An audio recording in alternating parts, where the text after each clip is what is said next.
Bienvenue à Voyage dans l'espace, où que vous soyez dans l'univers, j'espère que vous allez bien. Ici Mathieu Rancourt, géographe et passionné des sciences de la Terre et de l'univers. Il est journaliste scientifique, il commente l'actualité de l'exploration spatiale dans les médias québécois. Il est auteur aussi de plusieurs livres sur l'astronautique. Je suis en compagnie de mon coéquipier, l'unique Claude Lafleur. Bonjour. Bonjour Mathieu, bonjour tout le monde. Heureux de vous retrouver tous et toutes. Le 5 octobre 2020 marquera le 25e anniversaire de la découverte de la première exoplanète, une Jupiter chaude gravitant autour de l'étoile 51 Pégasi. C'est là un exploit remarquable accompli par Didier Queloz et Michel Maillard qui ont par conséquent reçu le Nobel de physique en 2019. Depuis ce jour, on a découvert des milliers de planètes hors de notre système solaire, des exoplanètes de toutes sortes, mais pas encore des planètes qui s'apparentent à la Terre, n'est-ce pas, Claude? Absolument.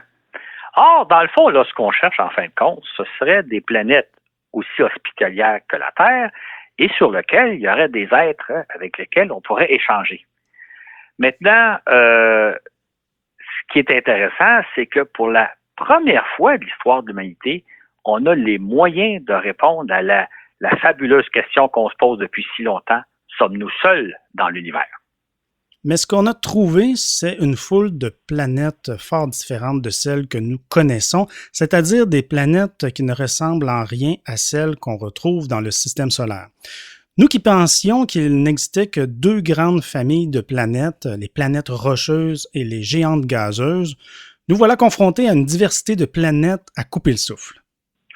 Dans le fond, la grande leçon qu'on peut retirer des 25 dernières années, c'est que il y a abondance de planètes autour de différentes étoiles. Maintenant, il s'agit de planètes fort différentes de ce à quoi on s'attendait. En fait, certaines planètes, comme on va le voir d'ailleurs, dépassent tout ce qu'on aurait pu imaginer, tandis qu'il y a d'autres planètes qui nous font littéralement rêver.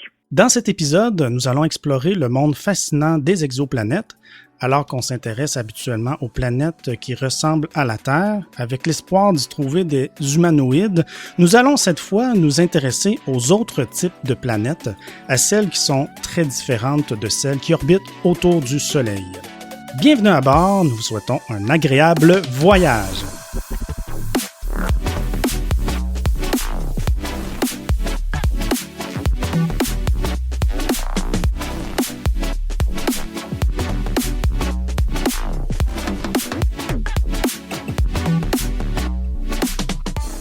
Durant des millénaires, nous nous sommes crus les seuls habitants de l'univers. Nous pensions même être le centre de l'univers. Ce n'est que récemment qu'on a pris conscience que la Terre est une planète qui tourne autour du Soleil et qu'elle fait partie d'un ensemble de planètes comprenant Mercure, Vénus, Mars, Jupiter et Saturne. Et plus tard, on va ajouter Uranus et Neptune. On a aussi réalisé que le Soleil est une étoile parmi tant d'autres. 4 questions se sont alors imposées. Puisque le Soleil est entouré de planètes, est-ce la même chose pour les autres étoiles? La présence de planètes est-elle quelque chose de fréquent ou de plutôt rare? Retrouvera-t-on couramment des planètes semblables à celles que nous connaissons? Et ces planètes sont-elles pour la plupart hospitalières comme la Terre? Or, tenter de répondre à ces quatre questions-là nous place devant un défi presque insurmontable. D'abord, il faut savoir que les étoiles qu'on voit au firmament sont très, très loin de nous. Pour donner 2 petits chiffres, le Soleil se trouve à 150 millions de kilomètres de nous, mais toutes les autres étoiles se trouvent à des centaines de milliards de kilomètres de nous. Donc, elles sont infiniment plus loin que le Soleil. Ensuite, les planètes, c'est des toutes petites particules qui gravitent autour des étoiles. Encore là, pour donner un chiffre, dans notre système solaire, là, c'est peut-être un peu surprenant d'apprendre, mais le Soleil rassemble à lui seul 99,85% de toute la matière qui constitue le système solaire. Le 0,15%, là, c'est le reste, toutes les autres planètes. C'est les planètes, c'est les astéroïdes, c'est tout ce qu'il y a dans le système solaire. Donc, les planètes, c'est d'infimes particules qui gravitent autour de leur étoile. Et en outre, c'est que les étoiles, ça émet des quantités prodigieuses d'énergie. Hein. Notre Soleil, ça émet de la chaleur, ça émet de la lumière, ça émet d'autres types de radiation, alors que les planètes ne font que refléter une toute petite partie de cette énergie-là. Donc, elles sont extraordinairement difficiles à voir. Les astronomes résument la situation à laquelle ils sont confrontés de la façon suivante. Imaginez que par une belle nuit, vous voyez venir au loin une voiture et que vous tentiez de savoir si des moustiques, des mouches, passent devant les phares de celle-ci. Pour eux, tenter d'apercevoir une exoplanète revient à chercher une luciole passant devant les phares d'un véhicule se trouvant à des kilomètres. C'est ainsi que pour un extraterrestre qui observerait notre Soleil, Jupiter serait 1 milliard de fois plus petite que celui-ci, alors que la Terre est 12 fois plus petite que Jupiter. Bonne chance. Et pourtant, dès les années 1850, il y a des astronomes qui ont tenté l'aventure, qui se sont dit, malgré les difficultés, malgré la quasi-impossibilité d'observer des moustiques autour d'un phare qui se trouverait à des dizaines de kilomètres de nous, on va quand même tenter de découvrir des planètes. Et ça aura pris 150 ans pour parvenir à découvrir la planète. En fait, entre 1850 et 1995, il y a eu plusieurs fausses annonces. Plusieurs fois, on a cru découvrir des planètes, mais quand on vérifiait comme il faut, on se rendait compte qu'on avait des erreurs de mesure, on avait des problèmes de différentes natures. Ce n'est donc qu'en 1995 que Didier Queloz et Michel Maillard ont repéré la première planète autour de l'étoile 51 Pégasi, comme on l'a mentionné plus tôt.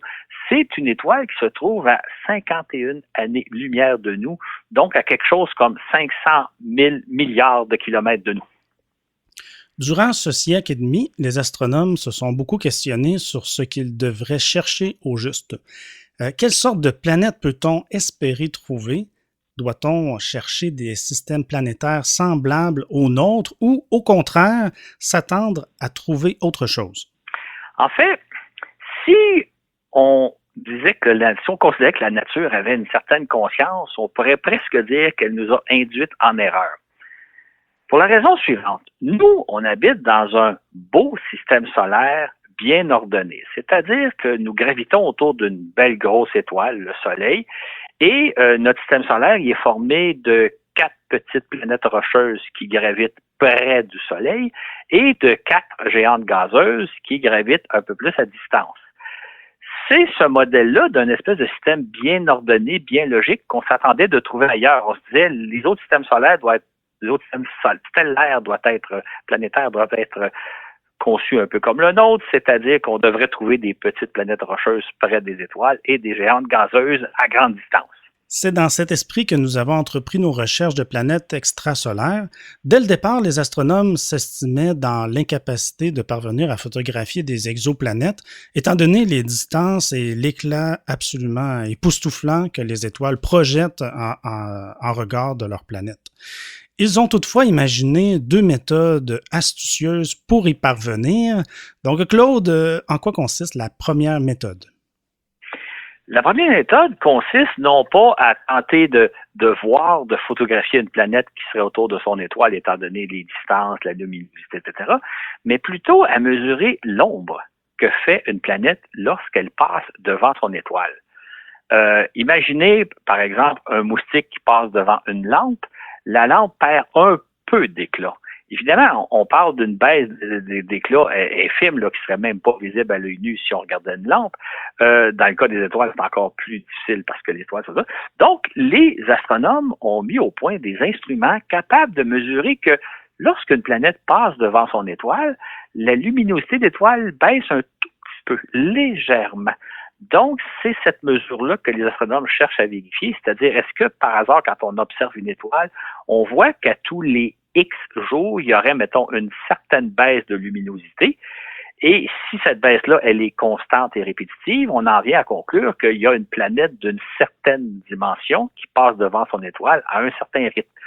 Ainsi, un extraterrestre qui observerait au loin le Soleil verrait son éclat diminuer très légèrement une fois par année avec le passage de la Terre.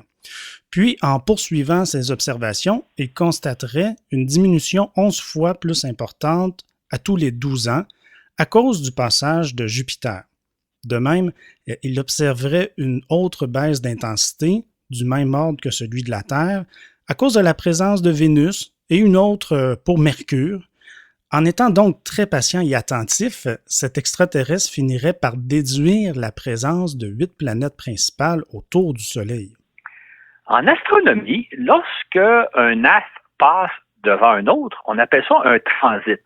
Par exemple, au cours des dernières années, là, je pense en 2012 et en 2016, ou 2018, il y a Mercure qui est passé devant le Soleil et il y a Vénus qui est passé devant le Soleil. On parle alors d'un transit, un transit de Vénus ou un transit de Mercure. Ce qui fait que la méthode avec laquelle on essaie de détecter la présence de planètes en tentant d'observer le passage d'une planète devant son étoile, c'est ce qu'on appelle la méthode du transit. Et maintenant, Claude, quelle est la seconde méthode? La seconde méthode consiste à mesurer l'effet que la force gravitationnelle d'une planète exerce sur son étoile. Pour prendre un exemple simple, on sait que la Lune exerce un effet sur la Terre, c'est-à-dire la force gravitationnelle de la Lune génère nos marées. On essaie donc de détecter l'effet qu'une planète aurait en tournant autour de son étoile, non pas s'il y a des effets de marée, mais plutôt sur la vitesse de déplacement de l'étoile. Ce qu'il faut savoir, c'est que les étoiles qu'on observe au firmament, c'est toutes des étoiles qui tournent autour du centre de gravité de notre galaxie. En fait, le Soleil, comme les autres étoiles, tourne donc autour du centre de la galaxie, sont en orbite autour du centre de la galaxie. Maintenant, dans le cas du Soleil, le Soleil se déplace à la vitesse de 781 200 km/h en orbite autour du centre de notre galaxie. Retenez-le, 781 200 km/h. Maintenant, ce qui arrive, c'est qu'à une certaine période de l'année, la Terre se trouve en quelque sorte devant le Soleil, dans le sens de déplacement de l'étoile. Donc, elle attire un tout petit peu le Soleil dans sa vitesse. Elle augmente un peu la vitesse. À ce moment-là, on peut penser que le Soleil va à la vitesse de 781 205 km/h. 6 mois plus tard, la Terre se trouve de l'autre côté du Soleil, donc un peu à la traîne du Soleil. Et là, elle ralentit un tout petit peu la vitesse du Soleil. Le Soleil va peut-être à ce moment-là à la vitesse de 781 195 km/h. C'est donc cette variation de vitesse que tentent de détecter les astronomes qui leur indiquerait qu'il y a une planète autour d'une étoile qui modifie, qui altère un peu la vitesse de l'étoile. C'est dire qu'un extraterrestre qui observerait notre système solaire ne verrait pas la Terre, étant éclaboussée par la luminosité du Soleil, mais il pourrait mesurer que la vitesse de déplacement de l'étoile varie de plus ou moins 5 km/h au rythme d'une année. Il détecterait d'autres variations de vitesse à tous les 12 ans à cause de la présence de Jupiter, à tous les 7 mois et demi à cause de Vénus, à tous les 3 mois à cause de Mercure, etc. Voilà qui lui imposerait de savants calculs pour parvenir à distinguer la présence des 8 planètes. Ce sont donc des perturbations de vitesse stable et régulières que cherchent à mesurer les astronomes auprès des autres étoiles en utilisant ce qu'ils appellent la méthode des vitesses radiales. On peut rajouter que lorsque l'on observe une étoile à l'aide des deux méthodes, à l'aide de la méthode du transit et de la méthode des vitesses radiales, si on découvre des planètes, on peut à ce moment-là trouver des informations intéressantes. La méthode du transit permet d'évaluer la taille de la planète. Plus la planète est grosse, plus elle fait de l'ombre sur son étoile, plus elle est petite, moins elle fait d'ombre. La méthode de vitesse radiale, elle, permet d'évaluer la masse de la planète. Plus la planète est massive, plus elle va avoir d'effet sur la vitesse de déplacement de l'étoile, et moins la planète est massive, moins elle va avoir d'effet. Et quand on combine les deux mesures, on obtient la densité de la planète, c'est-à-dire la taille versus sa masse. Et ça, la densité, ça permet d'établir, est-ce qu'on a affaire à une petite planète rocheuse, un peu comme la Terre, ou à une grosse planète, une géante gazeuse comme Jupiter. Donc, la combinaison, quand on peut l'utiliser sur une même étoile, permet d'évaluer davantage les propriétés de la planète. Notons toutefois que ces deux méthodes de détection induisent d'énormes biais dans les recherches. Ainsi, pour débusquer des planètes grâce à la méthode du transit, il faut que celle-ci passe devant l'étoile par rapport à nous. Il faut donc se trouver dans le bon angle par exemple, un extraterrestre qui observerait notre système solaire étant situé au-dessus, donc au pôle Nord si on veut, ou en dessous, ne verrait jamais passer de planètes devant son télescope. Pour les repérer, il doit observer notre système du bon côté. On rate probablement quantité de planètes simplement parce qu'elles ne passent jamais devant leurs étoiles par rapport à notre angle à nous. Quant à la méthode des vitesses radiales, elle aussi, elle introduit des biais. Par exemple, si vous avez plusieurs planètes autour d'une étoile, ça impose des calculs très différents. On peut penser à l'exemple de notre extraterrestre. S'il observait notre étoile de très loin, il verrait différentes perturbations, il y aurait des calculs assez complexes à faire pour distinguer la présence de Mercure, de Vénus, l'effet, en fait, je dirais, de Mercure, de Vénus, de la Terre, de Jupiter, etc. Un autre problème qui se pose, c'est que si les planètes circulent sur des orbites elliptiques, là, un peu en forme d'œuf, là aussi, ça complique énormément les calculs. On pourrait dire que dans le cas d'un extraterrestre qui observerait le système solaire, il y aurait l'avantage que toutes nos planètes gravitent autour du Soleil sur des orbites circulaires. Ça simplifierait un peu ses calculs. Par contre, l'extraterrestre, lui, il ne saurait pas combien de planètes il y a autour du Soleil. Il faudrait qu'il distingue de savoir, il y en a-tu 2, il y en a-tu 4, il y en a-tu 8, il y en a-tu 12. Nous, on connaît la réponse, il y en a 8, mais lui ne le sait pas. Donc, on voit que la méthode des vitesses radiales complique énormément les calculs, surtout lorsqu'il y a plusieurs planètes. Dans les deux cas, il est plus facile de détecter de grosses planètes qui font rapidement le tour de leur étoile que de petites planètes ou encore de celles qui prennent beaucoup de temps à accomplir leur révolution autour de leur étoile. En fait, ce qu'il faut savoir, c'est que il faut vraiment observer plusieurs passages d'une planète autour de son étoile pour s'assurer que c'est bel et bien un phénomène récurrent. On peut pas juste voir passer une planète une fois ou voir l'effet qu'elle implique sur la vitesse une seule fois pour dire ah, OK, on a découvert une planète. Il faut un passage répétitif. Ça veut dire que, par exemple, dans le cas d'un extraterrestre qui observerait notre système solaire, il faudrait qu'il observe le Soleil pendant plusieurs années pour s'assurer qu'il a détecté la présence de la Terre, et même pendant plusieurs décennies pour détecter la présence d'une planète comme Jupiter qui prend 12 ans pour faire le tour du Soleil. Donc, ce sont des méthodes qui demandent beaucoup, beaucoup de patience. Et quand bien même on observe une étoile sur laquelle on voit peu ou pas de planètes, ça veut pas dire qu'il n'y en a pas. Ça veut juste dire qu'on les a pas observées pour différentes raisons, soit qu'on n'est pas sur le bon angle, on voit pas les planètes passer devant leur étoile, ou bien donc l'effet est beaucoup plus difficile à calculer. Et puis même quand on en découvre un certain nombre, on sait jamais si on les a toutes découvertes. Par exemple, un extraterrestre qui observerait notre système solaire, ça demanderait énormément de temps pour découvrir la planète Saturne, qui prend 30 ans à faire le tour du Soleil, encore plus la planète Neptune, qui en prend 84, et encore plus Uranus, qui en prend 165 ans. C'est donc des méthodes qui demandent beaucoup, beaucoup de patience, et la patience n'est pas une des principales qualités de nous, les humains.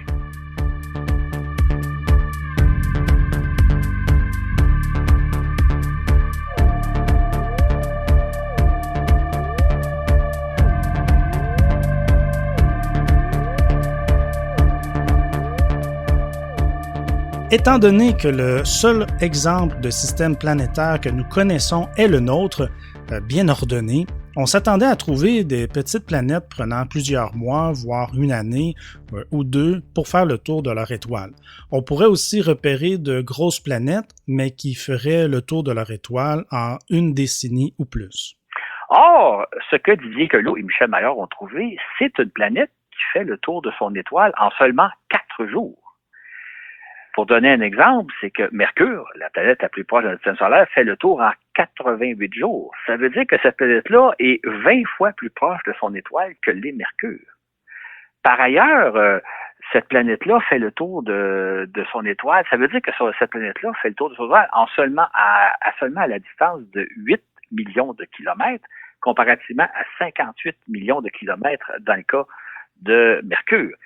Déjà là, ça a énormément surpris les astronomes parce que comment une planète peut-elle orbiter si proche de son étoile sans être évaporée par les chaleurs intenses qu'il pourrait y avoir à cet endroit-là?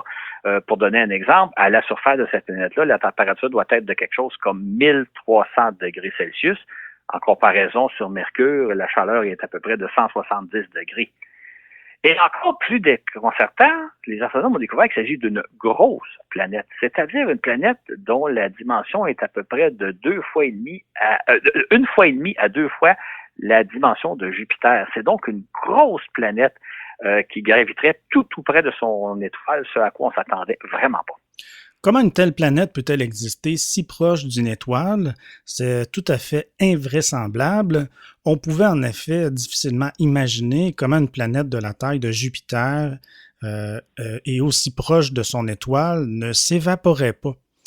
Lorsque pour la première fois j'ai vu le comportement bizarre de l'étoile, je me suis dit, il y a un problème avec l'instrument, se rappelle Didier Queloz. C'était en effet la façon la plus raisonnable de réagir parce qu'on ne pouvait imaginer qu'une planète puisse exister si près d'une étoile. Et plus je regardais, plus j'étais angoissé car il me fallait trouver le problème. Pourtant, Didier Queloz avait bien vu, ou plutôt, son appareil avait pris les bonnes mesures. Il y a véritablement une planète géante qui circule collée sur l'étoile 51 Pégasi. Maintenant, le jeune astronome, il avait juste alors 28 ans, venait de trouver la première de ce qui va s'avérer être une longue série de planètes qu'on appelle des Jupiters chaudes. Comme leur nom l'indique, il s'agit de planètes géantes de la taille de Jupiter ou plus, qui gravitent collées à leur étoile. On en a repéré des centaines à ce jour, ce qui a confirmé que l'exoplanète découverte par Queloz n'est pas une exception, bien au contraire. En fait, là, on était vraiment chanceux, on a vécu un beau hasard parce que on ne pourrait pas imaginer planète plus facile à découvrir qu'une grosse planète circulant rapidement autour de son étoile. Hein. Si autour de l'étoile 51 Pégasi, il y avait eu des planètes Terre, ça aurait pris des années pour s'assurer qu'il s'agit bien d'une planète. Ou encore, si ça avait été une planète géante comme Jupiter, qui fait le tour de son étoile en une dizaine d'années, il aurait fallu des décennies. On n'aurait pas pu rêver meilleure planète plus facile à découvrir. Par conséquent, on en a découvert rapidement quantité d'autres Jupiter chaudes autour de différentes étoiles, ce qui a, dans un premier temps, confirmé la justesse de nos théories, c'est-à-dire qu'on avait les appareils capables de mesurer la présence de planètes. En même temps, cette découverte-là nous a plongé dans une espèce d'abîme. Comment expliquer que ces planètes-là puissent exister? Comment expliquer qu'une grosse planète géante puisse exister à quelques millions de kilomètres de son étoile sans être évaporée? L'autre question qui a beaucoup intrigué les astronomes, c'est d'où viennent ces planètes-là? Est-ce qu'elles se forment immédiatement collées à leur étoile? Est-ce qu'elles se forment un peu plus loin pour migrer près d'étoiles? Ou au contraire, est-ce qu'elles se forment à assez bonne distance et finissent par venir se coller à leur étoile? On a vraiment eu affaire à des planètes auxquelles on s'entendait vraiment pas. Ce qui caractérise ces planètes, c'est le fait qu'il s'agit d'astres dont la masse est comprise entre 1 tiers et 12 fois celle de Jupiter et qui font le tour de leur étoile en moins de 10 jours. Pour le moment, on ne connaît pas grand-chose à leur sujet, mais on a de bonnes raisons de croire qu'il s'agit de mondes vraiment étranges, extraordinairement différents de la planète Jupiter qui nous est si familière. Ainsi, de par leur proximité avec leur étoile, il s'agit de planètes gazeuses extrêmement dilatées. Dans certains cas, on pourrait même parler d'immenses bulles de gaz plutôt que de planètes solides. Certaines de ces planètes sont si proches de leur étoile que leur atmosphère se confond pratiquement avec celle de l'étoile. Une autre caractéristique assez particulière de ces Jupiters chaudes, c'est que dans bien des cas, la planète présente toujours le même hémisphère à son étoile. Un peu comme la Lune nous présente toujours la même face. Dans le cas de dans la plupart de Jupiter, ces planètes chaudes-là, il y a une atmosphère, il y a un hémisphère qui est toujours orienté vers le Soleil, donc où il doit faire extraordinairement chaud, et l'autre hémisphère qui demeure perpétuellement à l'ombre, il doit faire extrêmement froid, passablement froid. Ce qui fait que cette différence de température entre l'hémisphère toujours exposé au soleil et l'hémisphère toujours à l'ombre doit générer des courants atmosphériques terribles, il doit y avoir des courants d'air. En fait, les conditions à la surface de ces planètes-là sont pratiquement inimaginables par rapport à ce qu'on peut, nous, estimer sur Terre. Des mondes étranges, certes, mais on n'en était pas au bout de nos surprises. La découverte d'une première exoplanète en 1995 a parti le bal du domaine, puisqu'au cours des années suivantes, c'est par douzaines puis par centaines qu'on a débusqué de nouvelles exoplanètes. On a découvert toutes sortes de planètes et, à notre étonnement, plusieurs types de planètes qui n'existent pas dans notre système solaire. La découverte des exoplanètes qu'on a fait depuis 25 ans ont fait ressortir une notion qu'on connaissait déjà à l'époque du système solaire, mais dont on sous-estimait un peu l'importance, la notion de la taille. En fait, la taille d'une planète donne une bonne partie des caractéristiques de celle-ci. On le savait déjà, on l'avait remarqué dans le cas du système solaire, on a 4 petites planètes qui sont rocheuses et 4 grosses planètes qui sont gazeuses. Donc, c'est vraiment la taille des planètes qui donne les caractéristiques qu'on connaît. Bien sûr, on l'avait déjà constaté à travers le système solaire, mais là, on le constate encore beaucoup plus de façon importante dans le cas des exoplanètes qu'on découvre un peu partout. La taille, c'est vraiment ce qui donne une bonne idée de la nature de la planète à laquelle on a affaire. De surcroît, les planètes rocheuses doivent posséder une certaine taille pour être entourées d'une couche de gaz d'une atmosphère. C'est le cas de la Terre et de Vénus, par exemple, qui font une dizaine de milliers de kilomètres de diamètre. Par contre, Mercure ou la Lune, notre Lune, dont la taille n'est que de quelques milliers de kilomètres seulement, sont trop petites pour posséder une atmosphère, tandis que Mars, avec ses 6500 km environ de diamètre, est tout juste à la limite. En fait, ce qui explique que la taille est si importante, c'est la force de gravité que génère une planète. En fait, plus une planète est grosse, plus elle est massive et plus elle va générer une force de gravité. Inversement, plus une planète est petite, moins elle va générer une force de gravité, donc moins elle va être la force de gravité va être plus faible.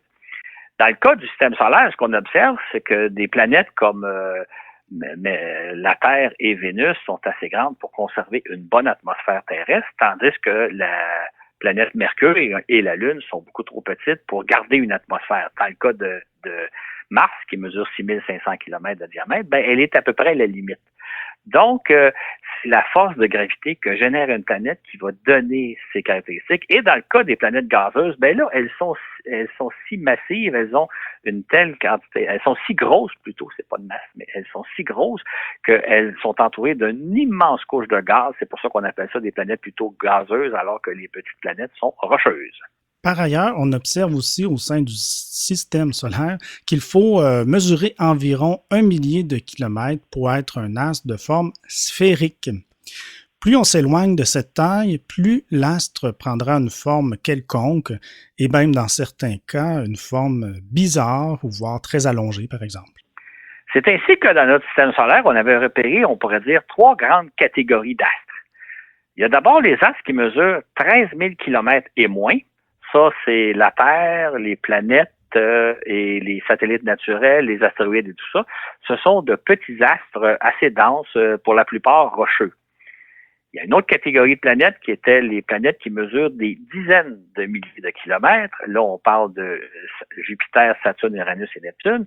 Là, on a affaire à des géantes gazeuses. Et finalement, la troisième catégorie, c'est le Soleil, qui lui mesure plus d'1 million de kilomètres de diamètre. Et là, on a affaire à une étoile. Donc, dans le système solaire, on a 3 grandes catégories d'astres selon leur taille. À remarquer cependant le grand écart qui existe entre la Terre et le duo Uranus et Neptune. Si on prend la taille de la Terre comme unité de mesure, on constate qu'Uranus et Neptune ont près de 4 fois la taille de la Terre. On n'a donc pas dans le système solaire des planètes qui font un peu moins, soit entre 2 et 3 fois la taille de la Terre. On a ici repéré un type de planète particulièrement intéressant. C'est des planètes dont le diamètre est 2 fois celui de la Terre. Donc des planètes 2 fois plus grosses que la Terre. Or, sur ces planètes-là, il y a donc un champ de gravité plus fort que celui de la Terre, un champ de gravité qui retient d'énormes quantités d'eau. On sait que sur la Terre est recouverte à peu près aux 2/3 d'océans, mais c'est des océans très minces parce qu'au maximum, les océans les plus profonds font 10 km, donc des océans qui ne mesurent que quelques kilomètres d'épaisseur. Dans le cas des fameuses planètes dont le diamètre est 2 fois celui de la Terre, 2 fois plus grosse que la Terre, ces planètes-là seraient entourées d'un immense océan qui ferait plusieurs centaines de kilomètres d'épaisseur. Et Et sur ces planètes-là, on imagine que, justement, à cause de l'épaisseur de ces océans, il n'y aurait ni continent, ni île. Ce serait véritablement ce qu'on appelle des planètes océans, donc une immense planète entourée d'un gigantesque océan, là, un océan qui fait plusieurs centaines de kilomètres d'épaisseur. Ces planètes ont tout pour nous faire rêver. En nous basant sur l'exemple de la Terre, on sait que la vie est apparue assez rapidement dans nos océans et qu'elle y est demeurée durant 3 milliards d'années avant de s'aventurer sur la Terre ferme. Que peut-on imaginer qu'il pourrait se passer sur des planètes de l'âge de la Terre, mais entourées de centaines de kilomètres d'eau? Ne peut-on pas envisager qu'une vie extraordinaire riche pourrait s'y être développée jusqu'à atteindre un stade très avancé d'évolution? Peut-on même imaginer des planètes habitées par des êtres aussi intelligents que nous, sinon même par des civilisations évoluées? Il s'agirait bien sûr d'êtres aquatiques très différents de nous. Des planètes océans, on en a repéré des centaines et il y en a probablement des milliards dans notre galaxie. Ça va être des mondes absolument fascinants à explorer parce que c'est des mondes sur lesquels on a toute raison de penser qu'il y a de la vie, peut-être même une vie très développée, même une vie évoluée. Ce qui est dommage quand on y pense, c'est qu'on n'ait pas eu dans notre système solaire une planète de ce genre-là. Imaginez si à la place de Vénus, on avait eu une planète océan, une planète sur laquelle on sait qu'il n'y a pas d'êtres humains comme nous parce qu'il n'y a pas d'île, il n'y a pas de continent, mais sur lequel il y a de la vie. Ça aurait changé complètement notre perception de la vie dans l'univers parce qu'on serait dit qu'il n'y a pas juste des planètes Terre sur lesquelles il y a de la vie. Ajoutons qu'entre la Terre qui possède de minces océans et des planètes entourées par des centaines de kilomètres d'eau, il existe une foule de possibilités. Entre autres, des planètes qui pourraient posséder d'imposants océans faisant quelques dizaines de kilomètres d'épaisseur, mais en étant également dotées d'îles et de continents. Donc, quel genre de vie pourrait-on trouver sur de telles planètes? D'autre part, il pourrait exister des planètes où, dans certaines conditions, l'eau et l'atmosphère gazeuse se trouvent mélangées pour former une sorte de soupe très favorable à la vie. On peut ainsi imaginer des mondes dotés d'une vie abondante, mais, encore une fois, donc extraordinairement différente de la nôtre.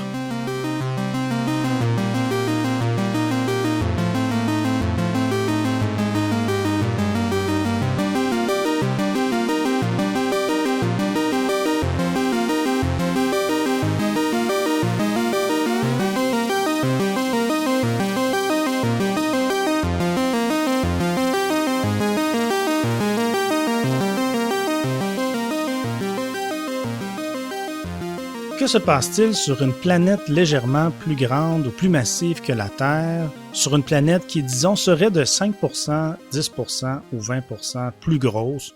Voilà qui ouvre la porte à de nouvelles perspectives. Absolument.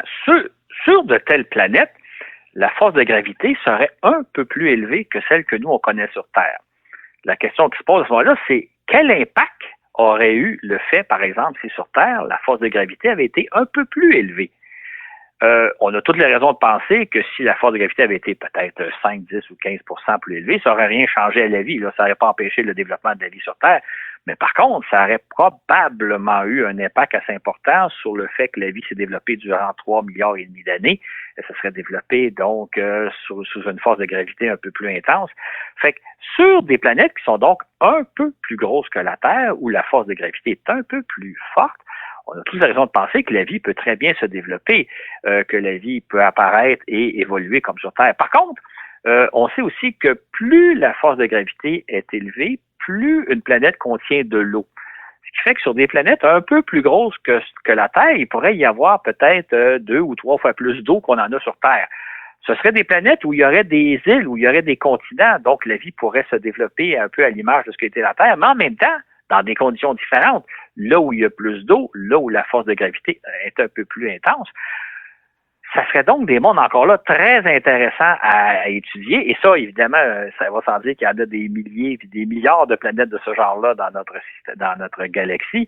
Donc, il y a probablement des planètes sur lesquelles il y a des formes de vie différentes, des planètes sur lesquelles qu'on pourrait explorer un jour, et on risque de découvrir des choses extrêmement intéressantes sur ce genre de monde-là.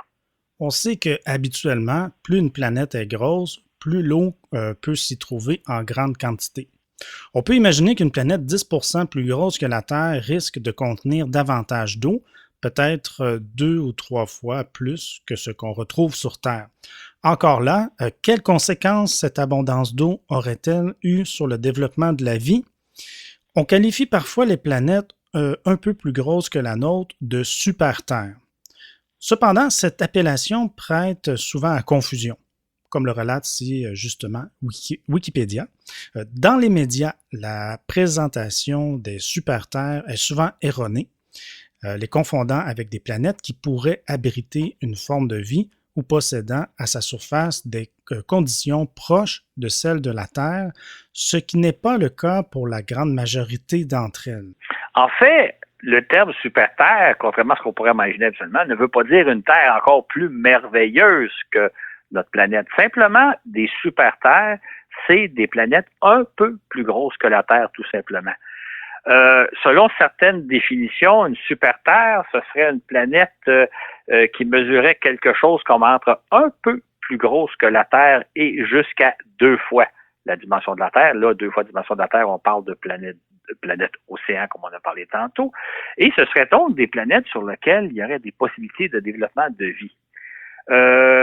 Par contre, on peut noter aussi, ça c'est peut-être important de le dire, les gens commencent peut-être à le voir venir, que nous, les humains, on a tendance à vouloir classifier les choses, à les mettre dans des boîtes. Par exemple, dans le cas du système solaire, on disait qu'il y a 2 sortes de planètes, les petites planètes rocheuses et les grosses planètes gazeuses. En réalité, la nature n'a que faire dans nos classifications, c'est-à-dire que plus on explore le domaine des exoplanètes, plus on découvre des planètes de toutes les tailles, de toutes les dimensions.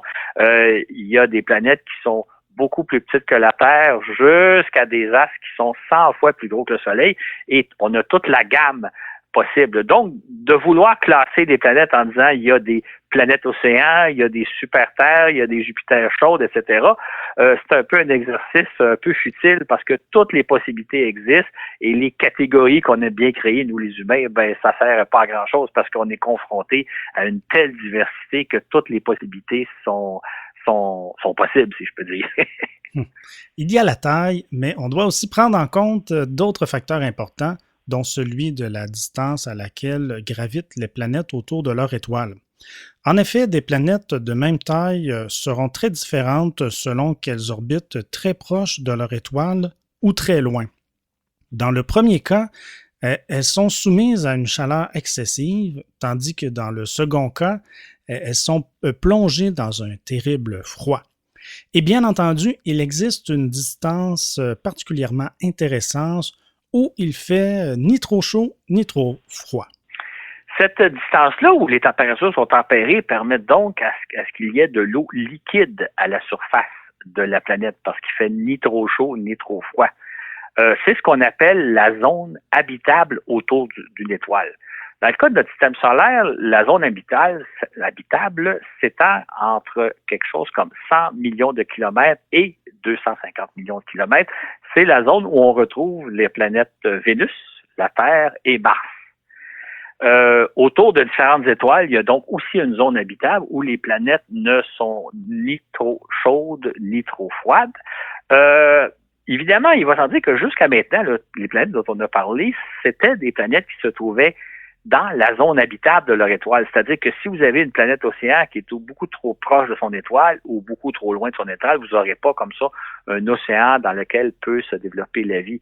Donc, il y a non seulement il faut tenir compte de la taille des planètes, comme on a parlé plus tôt, mais il faut tenir compte aussi, si on veut parler de planètes habitables, de la distance à laquelle elles se trouvent de leur étoile, donc dans une zone tempérée qu'on appelle la fameuse zone habitable. Mais où se situent au juste les limites de la zone habitable autour d'une étoile? Peux-tu nous en parler plus, Claude? Ben oui, c'est en fait une question qui est, on pourrait dire, chaudement débattue entre les astronomes. Parce que si, dans le cas de notre système solaire, c'est assez simple d'avoir déterminé où est la zone habitable, dans le cas des étoiles ailleurs dans notre galaxie, la situation se complexifie de plusieurs façons. D'abord, il y a la question de la nature même de l'étoile. Nous, on a la chance, comme on l'évoquait un peu plus tôt, d'habiter autour d'une belle grosse étoile qui est stable et on gravite autour à une belle distance à 150 millions de kilomètres, tout va bien. Mais ce qu'il faut savoir, c'est que le Soleil, c'est une étoile plutôt à part des autres. C'est-à-dire que la majorité des étoiles sont beaucoup plus petites que le Soleil, ce qui fait que les zones habitables sont souvent beaucoup plus proches de ces étoiles-là. Donc, on peut pas prendre le même exemple dans le cas des autres étoiles. Plus l'étoile est petite, plus la zone habitable se trouve rapprochée de l'étoile. Notre Soleil a aussi la caractéristique d'être une belle étoile stable là, qui émet sa lumière et sa chaleur sans trop de soubresauts. C'est pas le cas de la plupart des autres étoiles. De nombreuses étoiles vont émettre des quantités, des fois des tempêtes de radiation extrêmement nocives, ce qui fait que vous avez le fait que les planètes, la zone habitable est plus proche de l'étoile, les planètes doivent être plus proches de l'étoile, mais en même temps subir davantage de radiation. Fait quand est-ce qu'on parle de zone habitable dans ce genre d'étoiles-là? Une autre différence du Soleil par rapport à peu près toutes les autres étoiles, c'est que la très grande majorité des étoiles vivent en groupe. Ils sont par 2, par 3, par 4, par 5. Nous, dans notre système solaire, on a juste une seule étoile, le Soleil. Mais la plupart des systèmes stellaires sont composés de plusieurs étoiles. Et pendant longtemps, les astronomes se sont demandé, est-ce que le fait que vous avez un système où il y a 2, 3 étoiles, ça empêcherait la formation des planètes? Et aujourd'hui, on sait que non. On a repéré de nombreux systèmes stellaires où il y a 2, 3 étoiles. Autour de chacune de ces étoiles-là, il y a des planètes. Ça fait des systèmes assez complexes, là. Et à ce moment-là, par contre, ça complexifie aussi la détermination de la zone de la zone habitable, parce que là, vous avez 2, 3 étoiles qui interagissent entre elles. Tout ça pour dire que si notre fameux modèle de système solaire, là, un beau système stable avec des petites planètes rocheuses près du Soleil et des planètes gazeuses, ben c'est un modèle qu'on retrouve à peu près nulle part ailleurs dans le système solaire. Comme je disais un peu plus tôt, on pourrait presque accuser la nature de nous avoir induits en erreur. Comme quoi, rien n'est simple lorsqu'on s'aventure hors de notre système solaire. Notre conception de système planétaire bien ordonné vole en éclats. On a longtemps cru que la vie ne pourrait exister que sur des planètes rocheuses de la taille de la Terre, circulant dans la zone habitable de leur étoile. À la limite, une planète aussi petite que Mars pourrait aussi être hospitalière. Mais voilà qu'avec les plus récentes recherches menées auprès de Jupiter et de Saturne, on a mis au jour une nouvelle classe d'astres potentiellement habitables. C'est entre autres le cas d'Europe et d'Encelade, 2 satellites naturels de ces géantes gazeuses.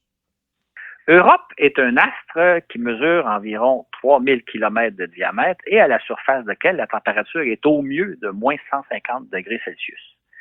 Encelade est un astre encore plus petit, 6 fois plus petit, il mesure seulement 500 km de diamètre.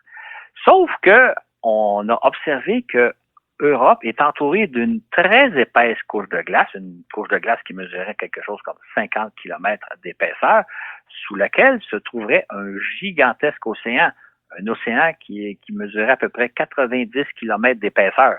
Hein, on disait un peu plus tôt que sur Terre, nos océans ont au mieux une dizaine de kilomètres d'épaisseur. Dans le cas d'Europe, sous la couche de glace de 50 km d'épaisseur, il y aurait un océan de 90 km d'épaisseur. Encelade est formé un peu de la même façon. On vient donc de découvrir, de mettre au jour une nouvelle catégorie d'astres, c'est-à-dire des astres faits en bonne partie d'eau liquide et de glace. Et évidemment, qui dit eau liquide dit possiblement présence de vie, parce que la vie, c'est intimement lié à l'eau. Ce qui fait qu'on vient de faire une découverte absolument remarquable. Jusqu'à cette découverte-là, qui date des années 90, on se disait, il peut pas y avoir de vie dans le système solaire hors de la zone habitable, donc quelque part entre Vénus, la Terre et Mars. Et donc, à ce moment-là, au-delà de ça, il n'y aura pas de vie, surtout autour de Jupiter et Saturne où il fait beaucoup trop froid. Or, là, on aurait découvert des astres sur lesquels il est possiblement il est potentiellement possible d'avoir de la vie sur ces masses-là, c'est-à-dire de la vie sous-marine, de la vie marine dans des océans qui sont entourés d'une couche de glace. On a vraiment affaire à un phénomène remarquable. Et voilà qu'une équipe de chercheurs de la NASA vient de franchir un nouveau pas. Selon eux, des milliards de petites planètes semblables aux lunes Europe et Encelade pourraient exister à travers la galaxie. Lina Quick, titulaire de cette équipe, estime en effet que quantité de planètes fort différentes de la Terre pourraient être néanmoins hospitalières. Elle cite entre autres le cas fascinant du système planétaire TRAPPIST-1, dont la découverte en 2017 a fait grande sensation. En effet, cette année-là, la NASA a annoncé donc la découverte du fameux système TRAPPIST-1 que probablement la plupart de nos auditeurs ont entendu parler parce qu'il est devenu célèbre. TRAPPIST serait formé, ce serait une étoile autour de laquelle il y aurait 7 petites planètes rocheuses à peu près de la dimension de la Terre. Et entre autres, 3 de ces planètes-là se retrouvaient en zone habitable, c'est-à-dire qu'on peut penser que sur ces 3 planètes-là, il y aurait de l'eau liquide à la surface. Donc, ça serait probablement des planètes où la vie est possible. Ça fait quand même sensation. Maintenant, le système TRAPPIST est très différent de notre système solaire, donc la vie sur ces planètes-là pourrait être très différente. D'abord, il faut savoir que l'étoile autour de laquelle gravitent les 7 planètes est une minuscule étoile, à peine plus grosse que Jupiter, qu'on appelle une naine blanche. Et là, à ce moment-là, ça veut dire que la zone habitable est beaucoup plus proche de la planète, de l'étoile que l'est dans le cas de notre système solaire. En fait, les planètes gravitent autour de leur étoile 20 fois plus proches en quelques jours seulement autour de leur étoile que le font la Terre. Une autre caractéristique différente, c'est que les planètes sont beaucoup plus rapprochées les unes des autres. Si on pense à l'exemple de notre système solaire, par rapport à la Terre, Vénus et Mars sont à des dizaines de millions de kilomètres tout au mieux de nous, alors que là, les planètes, dans le cas du système de TRAPPIST, passent à moins de quelques millions de kilomètres les unes des autres, peut-être même des fois à beaucoup plus proches. Ce qui fait que si on était sur ces planètes-là, on verrait passer des planètes dans notre ciel, un peu comme on verrait passer la Lune, mais il y en a 7 planètes, donc il y a 6 planètes qui passent dans votre ciel. Ça doit être assez spectaculaire comme vision. Mais il y a quand même une autre différence importante entre les planètes TRAPPIST et les nôtres, c'est que dans la plupart des cas, si c'est pas tous les cas, chacune des planètes présente le même hémisphère à son étoile, un peu comme la Lune nous présente toujours la même face. Ça veut dire que sur ces planètes-là, il y a un hémisphère qui est exposé à la chaleur et aux radiations de l'étoile, pendant que l'autre hémisphère, lui, est à l'ombre. Encore là, comme on l'a vu dans le cas des Jupiter chaudes, ça génère des conditions climatiques très différentes, très défavorables, parce qu'il doit y avoir des tourbillons de vent, il doit y avoir des phénomènes d'écart de température assez inimaginables. Donc, le système TRAPPIST est extraordinairement intéressant parce qu'il s'agit de petites planètes, plus ou moins de la taille de la Terre, mais qui vivent dans des conditions très différentes où la vie n'est pas impossible, mais s'il y a de la vie, c'est dans des situations très, très différentes de ce qu'on peut imaginer sur Terre. Tout de même, l'INA Quick s'est inspiré des exemples d'Europe, d'Encelade et de TRAPPIST-1 pour imaginer une nouvelle catégorie de petites planètes étonnamment habitables. Il s'agit de planètes qu'on pourrait qualifier de micro-terres. Elle estime ainsi que plus du quart des microplanètes que son équipe a étudiées pourraient être entourées d'un important océan, à l'instar d'Europe et d'Encelade. C'est là une hypothèse intéressante puisque, comme le faisait remarquer sa collègue Aki Roberge, nos recherches sur les exoplanètes habitables se concentrent habituellement sur des planètes semblables à la nôtre. Or, même dans notre système solaire, il y a, semble-t-il, des petits astres très distants du Soleil où la vie pourrait exister. Ce qui est peut-être à retenir de tout ce qu'on vient de mentionner, c'est que nos modèles sur lesquels on se base, le modèle du système solaire, le modèle de la Terre, le modèle de ce qui serait des planètes habitables et des planètes habitables, est toujours un peu à remettre en question. On dirait que dans l'univers, tout est possible.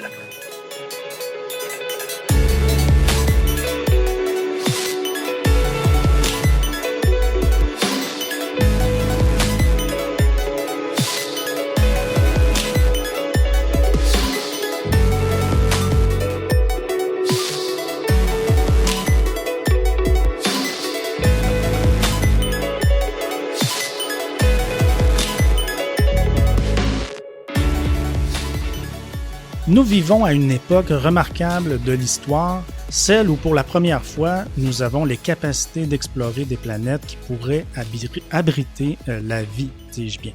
Peut-être qu'un jour, on se rappellera de notre époque comme de celle où on aura découvert les premières traces de vie extraterrestre. Nul ne sait quand viendra ce jour, mais on peut envisager que celui-ci n'est pas si lointain. Mais la question qu'on peut se poser, c'est quelle sorte de vie allons-nous trouver? Évidemment, ce qu'on cherche, ce serait des humanoïdes avec lesquels on pourrait échanger, c'est-à-dire que quand on imagine la vie qu'on pourrait se trouver sur la planète, on pense évidemment à des formes qui nous sont familières. Or, ce que nous enseignent nos 150 années de recherche, mais particulièrement les 25 dernières années de découverte, c'est que dans l'univers, on trouve de tout. Entre autres, on trouve des planètes auxquelles on n'avait jamais pensé. Et donc, on est confronté au fait que les choses ne sont pas comme on pensait. C'est un peu une leçon d'humilité que nous enseignent finalement nos recherches. C'est que ce qu'on pensait au départ comme étant le modèle à suivre, c'est-à-dire le système solaire bien ordonné, la vie qui se développe sur Terre, nous qui devenons des humanoïdes intelligents et développés, ben c'est probablement pas ce qui se passe à l'échelle de l'univers. C'est-à-dire que dans l'univers, on va trouver de tout, et peut-être de tout, mais pas grand-chose qui ressemble à nous. On a repéré une abondance de planètes nettement plus grande que ce à quoi on s'attendait. Il y a 25 ans, on se demandait si la présence de planètes autour des étoiles était quelque chose de fréquent ou plutôt quelque chose de rare. On sait à présent que la majorité des étoiles sont entourées de planètes. On a repéré une multitude de planètes fort différentes de celles qu'on pouvait imaginer et quantité de planètes où la vie pourrait exister. Voilà donc que notre espoir de trouver de la vie extraterrestre a fait un bond prodigieux. Mais dans bien des cas, ces planètes présentent des conditions d'habitabilité fort différentes de celles qu'on retrouve sur Terre. On n'a qu'à penser aux planètes océans où la vie pourrait exister, mais quel genre de vie? Et même dans notre système solaire, il y a 25 ans, on imaginait mal que la vie puisse exister au-delà de Mars. Or, tel que nous l'avons relaté dans notre précédent balado à l'assaut de la planète Mars, la vie est probablement déjà apparue sur Mars. Mais voilà aussi qu'on estime possible l'existence de formes de vie sur des lunes comme Europe et Encelade. Quelque chose d'impensable il n'y a pas si longtemps que ça. Mais encore là, il s'agit d'environnements extrêmement différents de la Terre, où la vie, ici, on le sait, elle est abondante et complexe. En fait, nos 25 années de recherche et de découverte nous amènent devant un paradoxe. Ce qu'on a découvert, d'une part, c'est une abondance de planètes. Il y a des planètes en quantité et il y aurait même des planètes sur lesquelles la vie est possible. C'est donc extrêmement encourageant. Par contre, on est confronté à une diversité absolument incroyable de planètes, à une diversité d'environnements qui ferait que la vie pourrait se développer, mais dans des circonstances très différentes de celles de la Terre.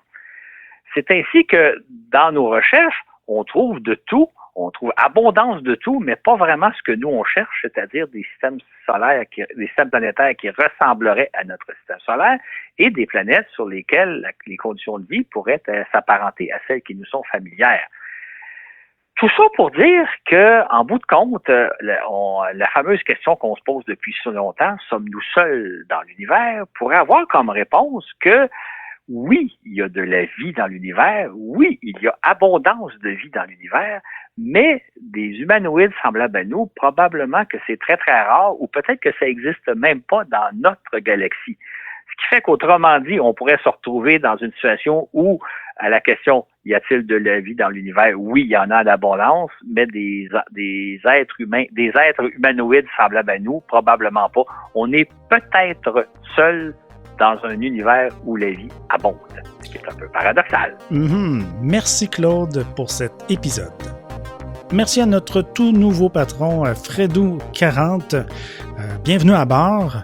Et merci également, donc j'en profite pour saluer, pour remercier tous nos patrons, toutes nos patronnes qui nous supportent sur la plateforme patreon.com. Vous allez avoir droit donc, comme à l'habitude, au fascicule écrit PDF de cet épisode. Également, donc, je vous invite tout le monde, si ce n'est pas déjà fait, à aimer notre page Facebook Voyage dans l'espace. Sur ce, où que vous soyez dans l'univers, on vous dit à la prochaine pour un autre voyage dans l'espace.